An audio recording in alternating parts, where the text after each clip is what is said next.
So the components in a system submitted for repair that must be replaced is shown right here. So E of x equals 2.5, E of 5 minus x equals 5 minus E of x equals 5 minus 2.5 equals 2.5.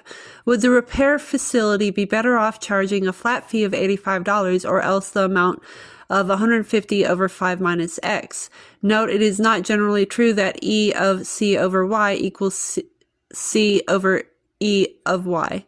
E of 150 over 5 minus x equals the summation of 150 over 5 minus x times P of x equals little x. So 150 over 5 minus 1 times 0.35 plus 150 over 5 minus 2 times